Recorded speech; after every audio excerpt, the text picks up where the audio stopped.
ጦርነቱ በዛሬው ዕለት የበለጠ ተቀጣጥሎ እንግዲህ የበለጠ ኤስካሌት ማድረጉና አደገኛ ሌቭል ላይ መድረሱ እየተነገረ ነው ያለው። ዛሬ አሜሪካና እስራኤል ኢራን ውስጥ ያሉ የሲቪሊያን ኢንፍራስትራክቸሮችን ሲመቱ ነበረ።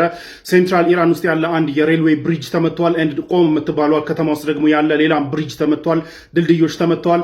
በሌላ በኩል ደግሞ እዚህ ጋር ከጀርባ የምታዩት ካርግ አይላንድ የሚባለው የኢራን ቶፕ የነዳጅ አመንጪ አይላንድ መመታቱ ታውቋል። እዚህ አይላንድ ላይ እንግዲህ እዚህ ጋር የምታዩቸው እንዳለ ነዳጅ እንትኖች ስቶሬጆች ምናምን ናቸውና ዋና ቦታ ነው ለኢራን ነዳጅ ማምረት ዋና ቦታ ነው።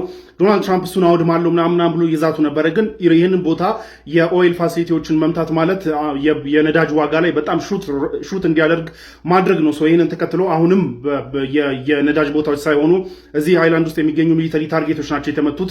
ይህ ጦርነት ከጀመረ በኋላ እንግዲህ የሁለተኛ ጊዜ ነው ካርግ አይላንድ ቦምብ ሲደረግ፣ የመጀመሪያ ጊዜ አይደለም፣ ለሁለተኛ ጊዜ ነው። ከዚህም በፊት እንግዲህ እዚህ አይላንድ ውስጥ ያሉ ሚሊተሪ ታርጌቶችን በሙሉ መትቼ ጨርሻለሁ ብለው የነበረ ቢሆንም ትራምፕ እንግዲህ ዛሬም ደግሞ ሌሎች ሚሊተሪ ታርጌቶችን መጥተዋል። አፓረንት ላይ ያልጨረሱትም ነበረ ማለት ነው። በሌላ በኩል ኢራንም እንግዲህ አጸፋዋን መልሳ የተለያዩ እስራኤል ውስጥ የተለያዩ ቦታዎችን እየመታች ነው ያለችው። ኤንድ ደግሞ ኢማራት ውስጥ የሚገኝ ሻርጃ የሚባለው ቦታ ዩኤኢ ሻርጃ ውስጥ የሚገኝ የኮሚኒኬሽን ኢንፍራስትራክቸር ጥቃት ተከትሎ ከፍተኛ ማስጠንቀቂያ ሰጥቷል። በዚህ ማስጠንቀቂያው በተለይ ለሚድል ኢስት ሀገራት ከዚህ በኋላ ሪስትሬንት የሚባል ነገር የለም። እስከዛሬ ስናጠቃቸው እስከዛሬ ስንልክ የነበረው ሚሳኤሎቻችንን ምናምን ሪስትሬንት አድርገን ኦር ራሳችንን ገድበን ነው ሰው ከዚህ በኋላ ራሳችንን የምንገድብበት ነገር የለም። ኤቭሪባዲ ተዘጋጁ። ዓለምን ለአመታት የነዳጅ ገበያን ዲስራፕት የሚያደርግ እርምጃዎች እንወስዳለን ብሎ እየዛተ ነው። ይህ this is a bad news for everybody።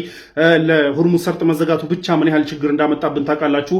አሁን ደግሞ እንደዛቱት እንግዲህ የነዳጅ ፋሲሊቲዎችን የሚመቱና ለአመታት የዓለምን የነዳጅ ገበያ ዲስራፕት ለማድረግ እርምጃዎች የሚወስዱ ከሆነ it's a bad news for everybody። ኢራን እንግዲህ ኢንፍራስትራክቸሮቿ በተለይ ድልድዮቿ መመታታቸውን ተከትሎ ሚድል ኢስት ውስጥ ያሉ ስትራቴጂክ ድልድዮች ልትመታ ትችላለች ተብሎ ይጠበቃል። ከዛ ውስጥ እንግዲህ አንደኛውና ዋነኛው ሳውዲ አረቢያን ከባህሬን የሚያገናኘው ኪንግ ፋሃድ የሚባለው ድልድይ ነው። ይህ ድልድይ 25 ኪሎ ሜትር ርዝመት ሲኖረው ባህሬን ብቸኛው የምድር መውጫዋ ከባህሬን መውጫና መግቢያው ብቸኛው እሱ ነው። እሱ ተመታ ማለት ለባህሬን በጣም ከባድ ሲቹዌሽን እንደሚፈጥር ይገመታል። ምክንያቱም ምግብ ምናምን የመሳሰሉ ነገራቶች በዚህ ሙቭ ያደርጋሉ። ከሳውዲ ወደ ባህሬን የሚገቡት በዚህ ነው። ብቸኛው መንገድ ነው ያ ድልድይ።